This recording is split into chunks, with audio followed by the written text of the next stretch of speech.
Gracias por ver este video sobre lo básico de la bancarrota. Este video explicará qué es la bancarrota y qué ocurre en un caso de bancarrota.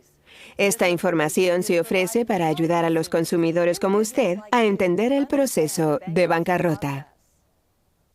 Personas que tienen dificultades para pagar sus deudas a veces consideran la bancarrota como un remedio para esa situación. La bancarrota es un proceso legal por el cual usted puede eliminar sus deudas cuando no puede pagarlas. Al declararse en bancarrota, muchas personas pueden lograr que todas o la mayoría de sus facturas sean canceladas, es decir, anuladas, conservar toda o la mayoría de su propiedad y o conseguir más tiempo para pagar sus facturas si tienen ingresos regulares. Una persona llamada deudor generalmente se declara en bancarrota para obtener una cancelación de sus deudas, la cual anulará todas o casi todas sus deudas para no tener que pagarlas. Una persona casada puede declararse en bancarrota sola o con su cónyuge. Una vez que la bancarrota comienza, los acreedores no pueden intentar cobrar deudas del deudor ni demandarlo para obtener una sentencia. Con unas pocas excepciones, los acreedores no tienen derecho a los ingresos futuros ni los activos futuros del deudor.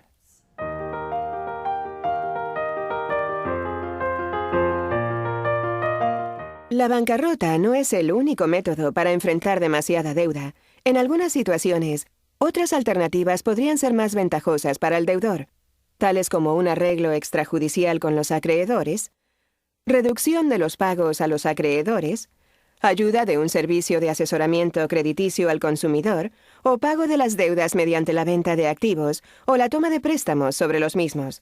Pero estos métodos requieren la cooperación de los acreedores y las posibilidades de éxito son mayores si el deudor los intenta poco después de que las dificultades financieras comiencen. Hay tres tipos principales de casos de bancarrota para personas. Se conocen por su número de capítulo en el Código de Bancarrota, que no es una ley estatal, sino federal. Los casos se presentan ante la Corte de Bancarrotas de los Estados Unidos, no ante una corte estatal. Los tipos más comunes de casos para personas son el capítulo 7, el capítulo 13 y el capítulo 11.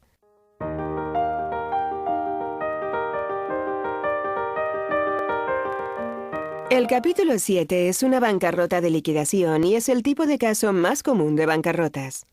A cambio de que se cancelen las deudas, el deudor debe ceder toda su propiedad al fiduciario de bancarrotas, con excepción a aquellos bienes que la ley de la Florida considere como exento y le permite conservar para poder comenzar de nuevo. En la mayoría de casos bajo el capítulo 7, toda la propiedad es exenta y el deudor la conserva. Esos casos a veces se llaman sin bienes. Pero cuando los activos de un deudor exceden lo que se permite como exento, el fiduciario vende la propiedad y distribuye a los acreedores el dinero recaudado, según las prioridades establecidas por la ley. Muy a menudo no hay suficiente dinero para pagar nada más que los costos de administración y los acreedores no reciben nada. La principal ventaja del capítulo 7 es que el deudor sale de la bancarrota sin obligaciones futuras sobre sus deudas canceladas, excepto por ciertas deudas que la política pública dicta que no se deben cancelar, como las deudas incurridas a través de fraude o deudas por pensión para el sustento de hijos y pensión alimenticia.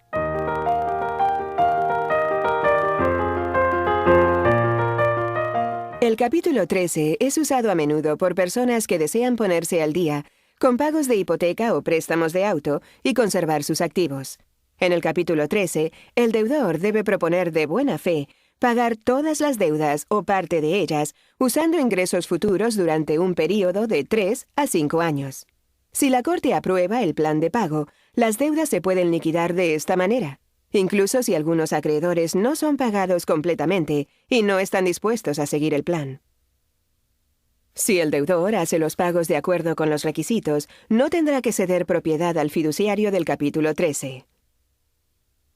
El capítulo 13 puede ser más ventajoso que una bancarrota de liquidación para las personas que estén atrasadas en su hipoteca o préstamo de auto y por otros motivos. Por ejemplo, algunas de las deudas que no se pueden cancelar en el capítulo 7 se pueden cancelar en el capítulo 13. una vez que el deudor complete el plan del capítulo 13. Además, el deudor puede pagar algunos impuestos federales no anulables durante el plazo del plan del capítulo 13 sin interés. Sin embargo, el capítulo 13 solo puede ser usado por un deudor individual, no por una empresa, y solo si sus deudas totales son menores que ciertos límites para deudas garantizadas y no garantizadas.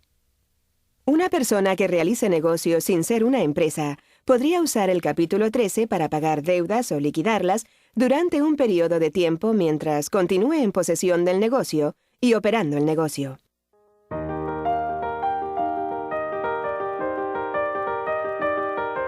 Otro tipo de caso de bancarrota es una reorganización bajo el capítulo 11, que generalmente es utilizada por empresas, pero puede ser usada por deudores individuales que no califiquen para el capítulo 13 debido a que sus deudas exceden el límite del capítulo 13. En un caso de capítulo 11, se impide temporalmente a los acreedores que emprendan cualquier acción contra el deudor mientras éste intenta preparar un plan de reorganización. Dicho plan podría incluir un método para pagar todas o parte de las deudas o reclamos. El deudor también puede lidiar con los impuestos a través de un plan. Los acreedores votan sobre el plan y este también debe ser aprobado por la Corte. Típicamente, el deudor usa el capítulo 11 para preservar una empresa o fuente de ingresos de tipo continuo, que de lo contrario se podría perder en una liquidación. El capítulo 11 puede ser complicado y costoso.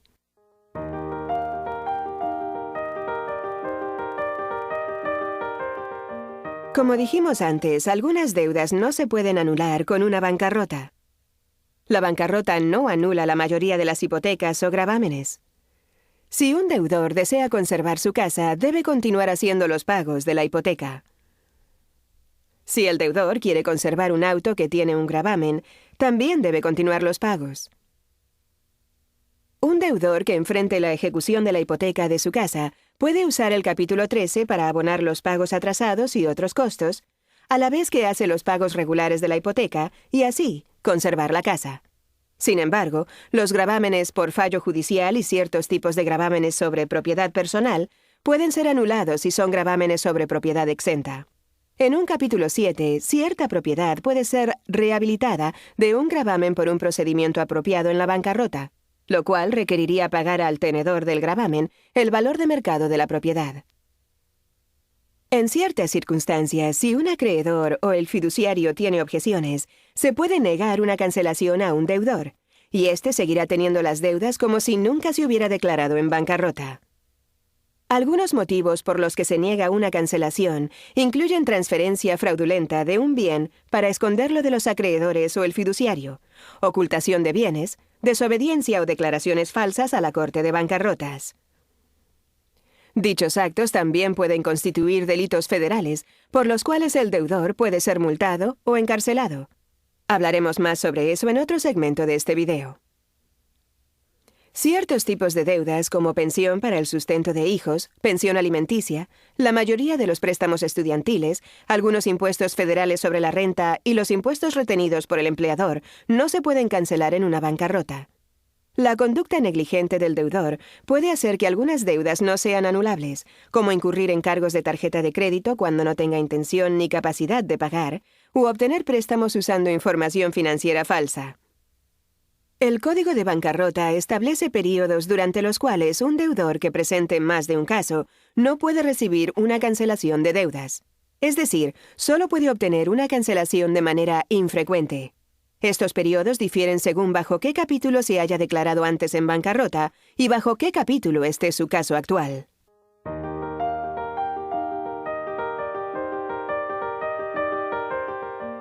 Como ya dijimos, los deudores en bancarrota conservan o eximen cierta propiedad que la ley les permite conservar para poder comenzar de cero. Sin embargo, esto no significa que usted no tenga que pagar sus deudas garantizadas, tales como hipotecas y préstamos de automóvil.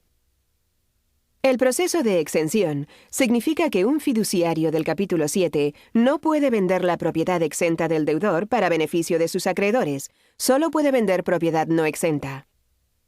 Y en un capítulo 13 u 11, usted no tiene que pagar a sus acreedores no garantizados la cantidad igual al valor de su propiedad exenta, solo el valor de su propiedad no exenta. Veamos los ejemplos más comunes de propiedad exenta bajo la ley de la Florida y el Código de Bancarrota.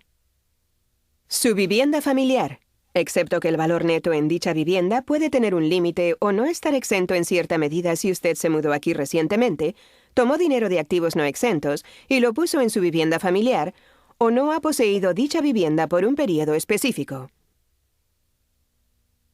$1,000 de valor neto en un auto. Salario del cabeza de familia. Ciertos planes de jubilación y cuentas de jubilación individual, si califican. Ciertas anualidades. Beneficios de ingresos por incapacidad. Auxiliares de salud recetados profesionalmente. $4,000 de propiedad personal si no declara o tiene los beneficios de una vivienda familiar. Y $1,000 de valor en propiedad personal, además de la propiedad personal que acabo de mencionar.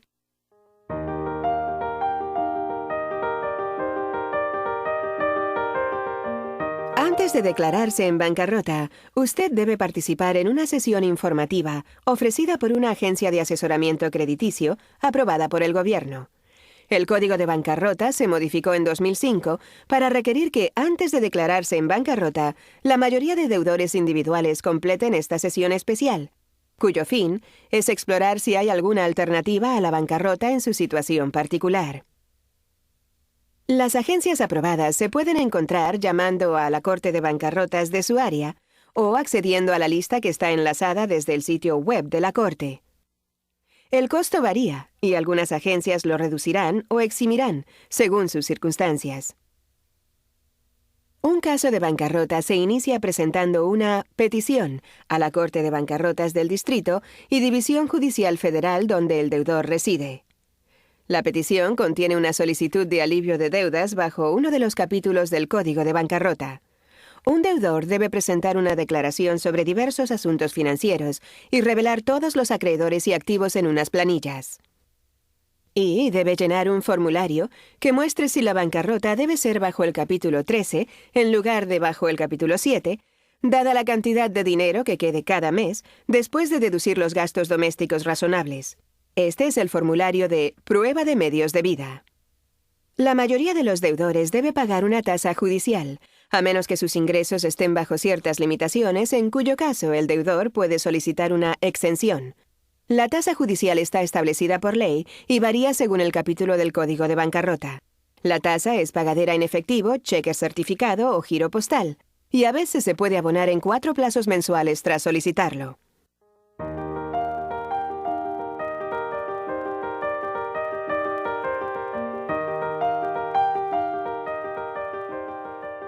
Un deudor debe acudir a una reunión dirigida por un fiduciario o por el fiduciario de los Estados Unidos, durante la cual los acreedores podrán hacer preguntas sobre sus finanzas, activos y obligaciones.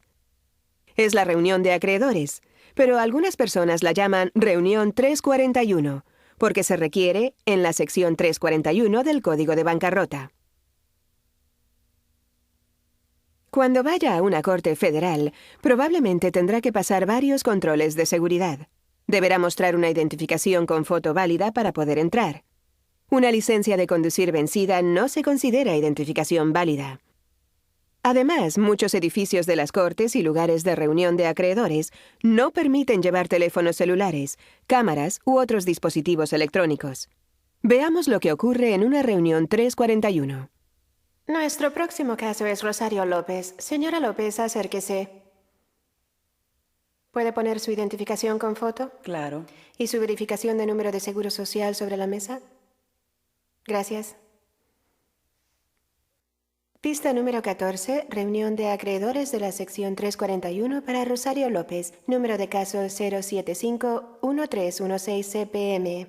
Soy Caroline Cheney, fiduciaria del capítulo 7. La deudora está presente y ha verificado su certificado de asesoramiento. Un acreedor está presente a través de un abogado. ¿A quién representa? Mi nombre es Tim Sierra y represento a la cooperativa de crédito City One. Gracias. La fiduciaria ha verificado la identificación de la deudora y su seguro social. Levante la mano derecha. ¿Jura o afirma decir la verdad en este caso? Sí, señora. ¿Su nombre y dirección? Rosario López, 24822 Lima Drive, Tampa, Florida, 33543. ¿Podría hablar un poco más alto? Estos procedimientos están siendo grabados. Sí, señora. ¿Es dueño de la casa en la que vive? Sí, y mi madre vive conmigo. ¿Ella le ayuda a pagar la hipoteca? Sí, señora, sí. ¿Hace cuánto tiempo que tiene la casa? Unos 4 años y medio. ¿Cuánto es su hipoteca cada mes? $1,089. ¿Le ayuda a su madre a pagar los gastos domésticos? Sí, me da $400 de su seguro social. Sus planillas muestran que tiene un Honda Civic 2002. ¿Cuánto hace que lo tiene? Alrededor de 1 año y medio. ¿Cuánto pagó por él? Pagué $7,000. ¿Está siendo financiado? Sí, señora, a través de la cooperativa de crédito City One. ¿La cooperativa tiene el título del auto? Sí. Respecto a lo que vale el Honda, ¿cómo calculó su valor? Lo llevé a CarMax y me dijeron que valía $5,000. Luego consulté en un libro y ponía $8,000. Así que tomé exactamente la mitad de la cantidad que pagué. Bien, ¿a qué libro se refiere? Al libro azul de Kelly en internet. Tomó la mitad como el valor. Sí, ¿Cuánto debe todavía del auto? debo unos $6,200. ¿Todavía trabaja con Max Smith Realty como agente de cierre? Sí, pero solo hasta el 30 de junio. ¿Y qué ocurrirá entonces? Me van a despedir. Tengo el documento aquí si desea examinarlo. Ahora no. Son tiempos difíciles para los bienes raíces. ¿Y qué va a hacer cuando su trabajo termine? Espero conseguir trabajo con otra compañía o una de títulos de propiedad. Bien, vamos a examinar sus gastos, señora López. Veamos, $3.25 al mes a la cooperativa de crédito. ¿Compra su propia comida para la casa? A veces mi madre compra comida. Además de ayudarle a pagar la hipoteca. Sí, Muy bien. ¿Cuántos años tiene, señora López? 39. ¿Cómo llegó a esta situación? Comenzó cuando me divorcié hace unos 5 años. Me fui de Miami, me divorcié poco después y mi ex marido se quedó con todo, con la casa y todo lo demás. Ajá. Y me mudé aquí con mi madre esperando comenzar de cero, pero acabé con más problemas. Después de que compré la casa aquí, mi novio y yo tuvimos una idea un poco loca. Decidimos que íbamos a comprar un dúplex de alquiler y que él iba a vivir en una mitad y nos repartiríamos los ingresos de la otra mitad. Pero 4 días después de mudarse, él perdió su trabajo y 4 meses después de eso nos separamos. Intenté seguir haciendo los pagos para evitar la ejecución de la hipoteca, pero ha sido una espiral descendente desde entonces. Tengo que usar tarjetas de crédito para mantenerme al día con los pagos. Con las ofertas de tarjetas que llegan en el correo, de repente estaba tomando prestado de una para pagar otra y cambiando de tarjetas. Luego tuve un accidente de auto en el Altima, destrocé el carro y como no tenía suficiente cobertura, fue mi culpa, y no tenía dinero, tuve que comprar otro auto, pero no tenía dinero ni para un pago inicial ni para un canje. Ha sido una pesadilla, una pesadilla, una pesadilla horrenda y real, y no parece acabar nunca. Así que mi madre se mudó conmigo para ayudarme. Parece que hay 2 demandas contra usted. Sí, señora. Una es por la deficiencia en el Altima. Y la otra es en una tarjeta de crédito. Correcto. Bien. Me ha dado sus declaraciones de impuestos de los 2 últimos años y sus estados bancarios. En los estados de cuenta del banco de la cooperativa, ¿de qué es este retiro de $1,200 en marzo? Oh, eso fue un favor que le estaba haciendo a una amiga. Era un cheque de impuestos. Lo deposité en mi cuenta y luego saqué el dinero. Y puede comprobar el nombre en internet si lo desea para ver que no era mío. Solo estaba haciendo un favor. Bien. Veo una entrada de débito y una de crédito. Sí, estaba haciendo un favor. ¿Le informaron de los distintos capítulos de bancarrota, el 7 y el 13? Sí, señora. La compañía que me ayudó a preparar esta declaración de bancarrota me dio un documento y lo leímos juntos. Pero ahora estoy atrasada con la hipoteca. No puedo estar en el 13 y no gano suficiente dinero. ¿Examinó sus planillas de bancarrota antes de firmarlas bajo pena de perjurio? Sí. ¿Ha incluido todo lo que posee y todo lo que debe? Sí, señora. ¿Cuál es su teléfono? 813-555-5554. ¿Tiene preguntas, señor Sierra? Sí. Señora López, ¿quién maneja el Honda? Yo, pero mi madre lo usa a veces. ¿Y dónde lo dejan cuando no lo usan? ¿En mi casa? ¿Está asegurado? Sí, está asegurado. ¿Puede dar a mi oficina una copia de la página de declaraciones indicando que mi cliente tiene seguro adicional? Sí. Tengo entendido que está atrasada 2 meses en los pagos del auto y va a perder su empleo en junio. ¿Cuál es su intención en relación con el auto? Espero poder hacer un pago el próximo viernes con mi próximo cheque de sueldo.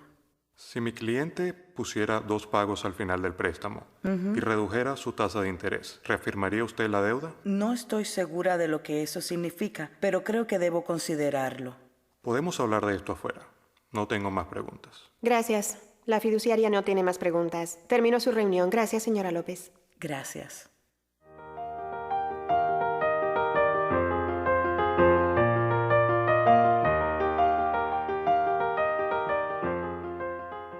Un deudor debe ser muy exacto en su trato con la corte, lo cual incluye llenar con exactitud la declaración de asuntos financieros y las planillas. Estos documentos y un testimonio del deudor en la reunión 341 se juran bajo pena de perjurio. Puede haber consecuencias graves por violar este deber. Escuchemos a un juez de bancarrotas, el juez Paul M. Glenn. La bancarrota no es un paso que se debe dar de manera ligera o casual. Es un evento serio. Tiene algunos beneficios reales. Me refiero a que ayuda a la gente a conservar su casa y aliviarla de una deuda apabullante. Pero junto con esos beneficios hay varias responsabilidades serias. Hay que presentar una petición y estados financieros cuando la persona presente su caso de bancarrota. Y estos documentos se firman bajo juramento. Son jurados. Se firman bajo juramento y pena de perjurio. A veces la gente transfiere vehículos o bienes personales o cosas a sus familiares, a sus padres o a sus hijos, para que los conserven por un tiempo mientras pasan por la bancarrota. Eso es claramente un encubrimiento de activos y un fraude de bancarrota. Así que cualquier transferencia que se haya hecho dentro del último periodo de tiempo tiene que ser revelada en las planillas. Además de este juramento que va junto con la firma, todos los documentos se firman bajo una de las reglas de las Cortes de Bancarrotas, que establece que la firma es una certificación de que la persona sabe y entiende, dentro de sus capacidades e información, que las declaraciones y datos son exactos. En cuanto a las consecuencias por no ser franco ni veraz en las planillas, hay una ley penal que dice que si alguien presenta una petición o un documento con una declaración falsa o fraudulenta, esa persona está sujeta a enjuiciamiento penal, que establece multas o encarcelamiento, incluso hasta 5 años, o ambas cosas. Así que es un delito grave si hay declaraciones falsas importantes que podrían ser enjuiciadas. Las consecuencias de mentir son demasiado graves como para arriesgarse. Usted arriesga la cancelación de su deuda y se arriesga a cometer un delito, y lo más probable es que le descubran, porque los fiduciarios que examinan estas planillas en las reuniones de fiduciario revisan miles de ellas. Ven a miles de personas, saben qué preguntas hacer. Las preguntas que hacen en la reunión tienen que ser respondidas bajo juramento y además los acreedores van a las reuniones y también pueden hacer preguntas. Lo más probable es que las omisiones se descubran y en ese caso hay consecuencias graves. La falta de atención y la negligencia grave están entre los criterios que llevarán a la conclusión de que la omisión es intencional. Tome su tiempo, sea preciso y sea honesto.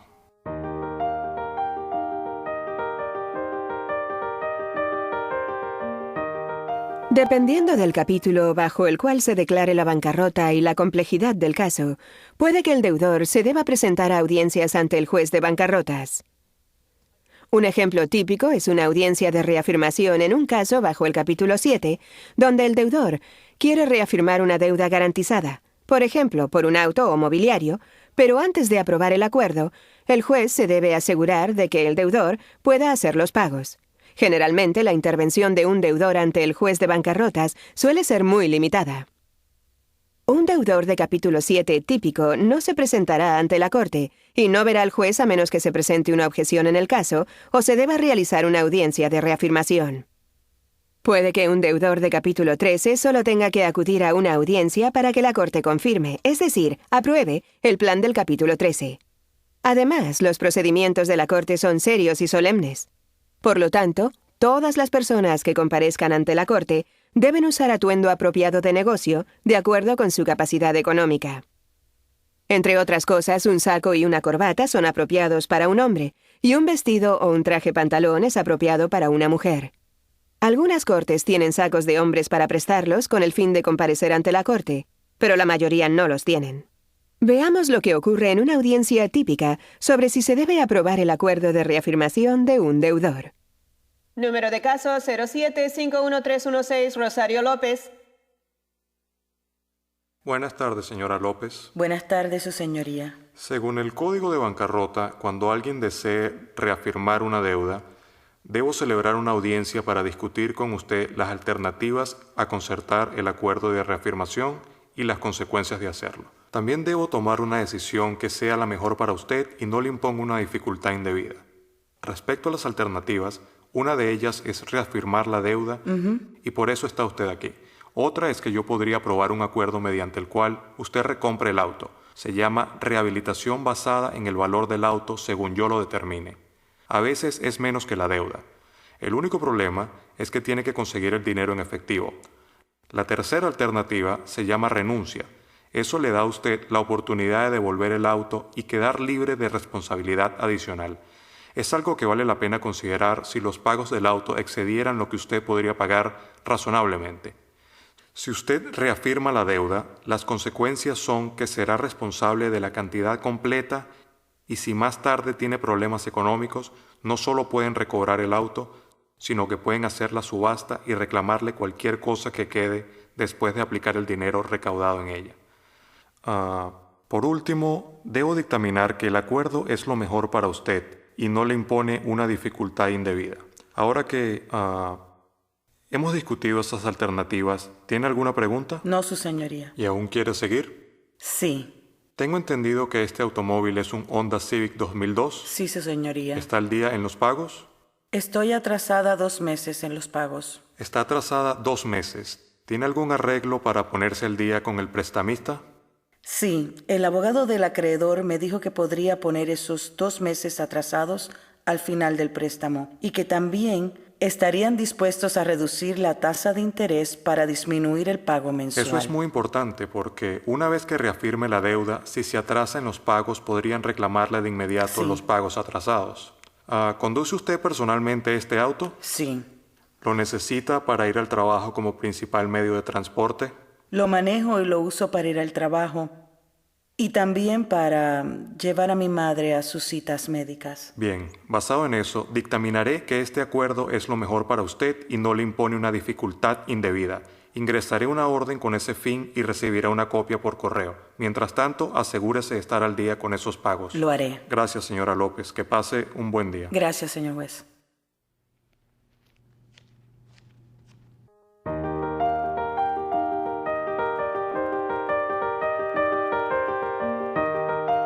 Recuerde que dijimos que la mayoría de los deudores logran cancelar o anular todas o casi todas sus deudas. Para conseguir una cancelación de deudas, además de cumplir con los otros deberes del deudor en bancarrota, un deudor individual debe tomar un curso de administración financiera personal después de presentar el caso. El momento de tomar este curso depende de bajo qué capítulo se declare usted en bancarrota.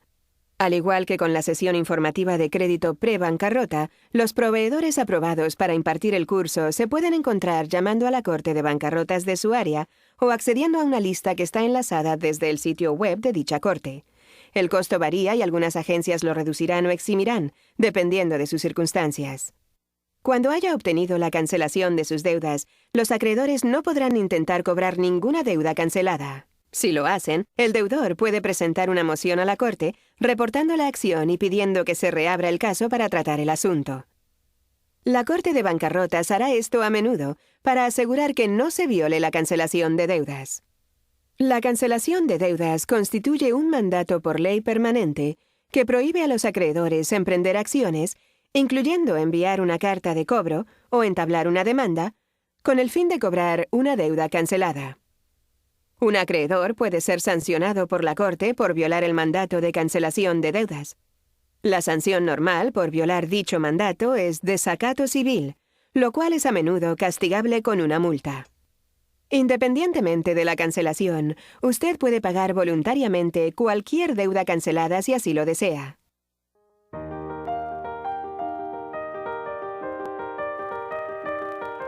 Como en cualquier corte, las personas tienen derecho a representarse a sí mismas ante la Corte de Bancarrotas. Sin embargo, la bancarrota es un área compleja e involucra muchas consideraciones, incluyendo si declararse en bancarrota, la elección del capítulo apropiado y la selección de exenciones, entender todas las protecciones del Código de Bancarrota y usarlas en beneficio del deudor. La decisión adecuada para usted depende de una evaluación de su situación familiar, sus activos, sus obligaciones y otros factores. Es un paso muy serio que podría afectarle el resto de su vida. En una bancarrota es posible que un deudor pierda todos sus activos y aún siga teniendo todas sus deudas. Un abogado le puede explicar cómo funciona el proceso y puede ayudarle a tomar una decisión inteligente. Algunos deudores usan servicios de petición de bancarrota sin abogado para completar las planillas y documentos que se deben presentar con la petición de bancarrota. Aunque inicialmente esto podría costar menos que consultar a un abogado, estos servicios sin abogado, por ley, no pueden dar asesoramiento jurídico ni representar al deudor ante la Corte de Bancarrotas. Si surge algún problema, no podrán ayudarle en la corte. Si está contemplando un caso de capítulo 11 o 13, la necesidad de ser representado por un abogado es incluso mayor. Ciertas complejidades de la ley hacen que sea muy difícil que un deudor concluya exitosamente un caso de capítulo 11 o 13 sin la ayuda de un abogado. Una empresa no puede representarse a sí misma en un caso de bancarrota y debe ser representada por un abogado.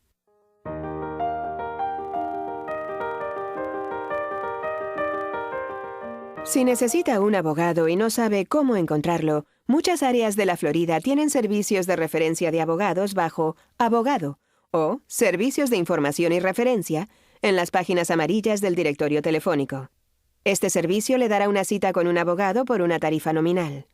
Si no hay servicio de referencia de abogados en su ciudad, el Servicio Estatal de Referencia de Abogados del Colegio de Abogados de la Florida puede localizarle un abogado. Usted puede llamar gratis a este servicio al 1-800-342-8011. 1-800-342-8011. El servicio estatal, que opera solo en las ciudades donde no hay programa local, lo referirá a un abogado para una consulta inicial de media hora por una tarifa reducida. Algunos deudores pueden tener derecho a los servicios de un abogado gratuitamente o por una tarifa reducida, según sus ingresos anuales y su número de dependientes. Puede encontrar programas de abogados para ingresos bajos en su área en los siguientes sitios web: www.floridabar.org. Haga clic en el enlace a Public Information y luego haga clic en el enlace a Legal Aid Pro Bono para acceder a un enlace a la lista de todas las oficinas de ayuda jurídica de la Florida. www.floridalawhelp.org para acceder a un directorio de servicios jurídicos. www.floridalegal.org para acceder a una lista de programas de proveedores de asistencia jurídica.